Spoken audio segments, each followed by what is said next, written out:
জান্নাতে এই ওয়াজটা শুনলে যে দিব আরো দ্বিগুণ বাড়ায় 100 গুণ বাড়ায়, এটা কিন্তু সে বোঝে না। যে খাবার আপনি পেটে দিতে চাচ্ছেন, আপনি খাবার খায় অর্জিত হয়ে আপনি শক্তি হইতে চান, এটা এই বয়ান শুনলেই তো খানা দিব, কথা ঠিক না? আজকে এই জিনিসটা মানুষে বোঝে না, যে আজকে আপনাকে টাকা দিবে, সম্পদ দিবে, স্ত্রী দিবে, ভোগ লালসা, আপনি যা কিছু করবেন আল্লাহর কোরআন হাদিস মানলেই তো আপনাকে দিব, কথা ঠিক না বেটি?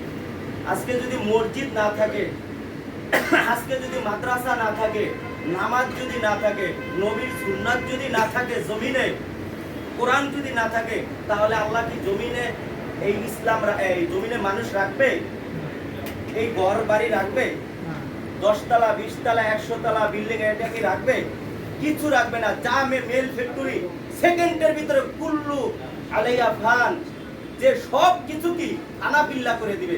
যদি এই জমিনে যদি নামাজ যদি না থাকে, যদি আলেম ওলামা যদি না থাকে, মাদ্রাসা মসজিদ যদি না থাকে, নবীর সুন্নাত যদি না থাকে, এই জমিনে একটা সেকেন্ডের জন্য আল্লাহ তাআলা রাখবে না। এটা কার ওয়াদা? আল্লাহর ওয়াদা। আল্লাহ তাআলা সূরাতুল আর-রহমানের ভিতরে বলিয়া দিয়েছে, সূরা রহমানের। এই জন্য আমরা আজকে দেখেন আপনাদের জন্য ফল উৎসব। এই ফল যেই জিনিস, এই যে আমাদের চেয়ারম্যান মহোদয় আজকে তার টাকা পয়সা অর্থ সম্পদ, আমি কই আল্লাহ তাআলা আরো কোটি কোটি টাকা বাড়ায় দেয়, সকলে বলেন আমিন।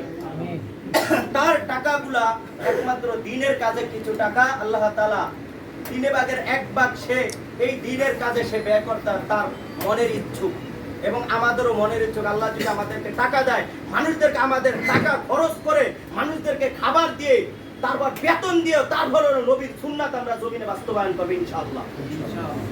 আমাদের এই চিন্তা চেতনা আমাদের ভিতরে সর্বসময়, যে কিভাবে মানুষ আজকে ফুটবল খেলা আমি আজকে দেখতেছি, আমি জিজ্ঞেস করছি এই ফুটবল খেলা কতদিন পর্যন্ত চলবে?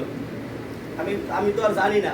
হুজুর প্রায় 1.5 মাস, 1.5 মাস না 1 মাস, 1 মাস, প্রায় 1 মাস পর্যন্ত আমি কে হালে, আরে আল্লাহ, মানুষ লক্ষ লক্ষ টাকা দিয়ে এই আমেরিকা যায়া, যুক্তরাষ্ট্র যায়া, এই মাঠে যায়া, রাত নাই দিন নাই অর্গুমা থাকিয়া এই খেলায় গোল গোল গোল গোল করতে আছে, কথা ঠিক না বেটি?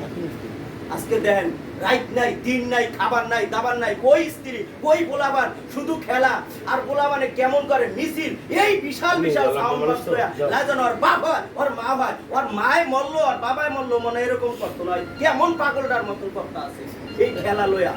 দেখেন সময়কে, আর মাদ্রাসা মসজিদে যদি আলেম ওলামারা যদি করে কয় এটি বেহুদা। এই জায়গায় আপনি দিনের কথা শুনছেন, 1 ঘন্টা না হইতে আপনার চুলকানি শুরু হয়ে গেছে, কথা ঠিক না বেটি? এটা শয়তানের ছাড়া। এই জন্য হাদিসে আইছে 1000-এর ভিতরে একজন লোক জান্নাতে যাবে। আমি হইতে চাই সে একজন, যে 1000-এর ভিতরে যেহেতু একজন জান্নাতে যাবে আমি হব। আর ঠিকই তদ্রূপই দেখা যায় 100-এর ভিতরে 99 জন পাওয়া যায় বেনমাজি, আর একজন পাওয়া যায় হইছে আল্লাহওয়ালা।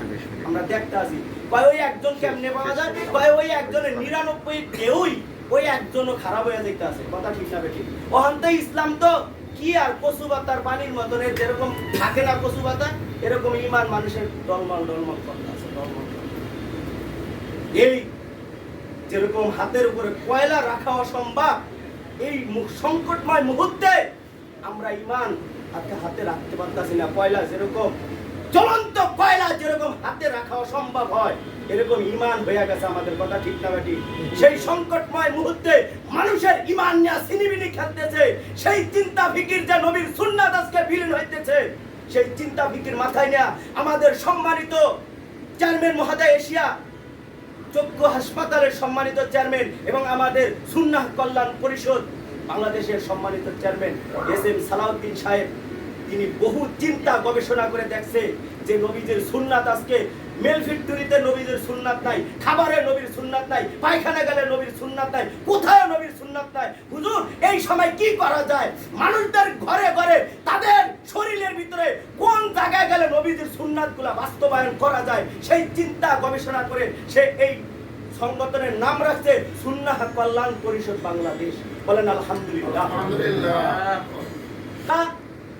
অনেক গবেষণা করছি, শুধু 1 ঘন্টা 2 ঘন্টা না, অনেক দিন পর্যন্ত গবেষণা করিয়া আমরা আলহামদুলিল্লাহ আমরা 5 থেকে 6 জন লোক ছিলাম। তাহাজুদের সময় এই সংগঠনের নাম আমরা অনেক কাটাকাটি করিয়া আমরা এই সংগঠনের নাম রাখছি সুন্নাহ কল্যাণ পরিষদ বাংলাদেশ।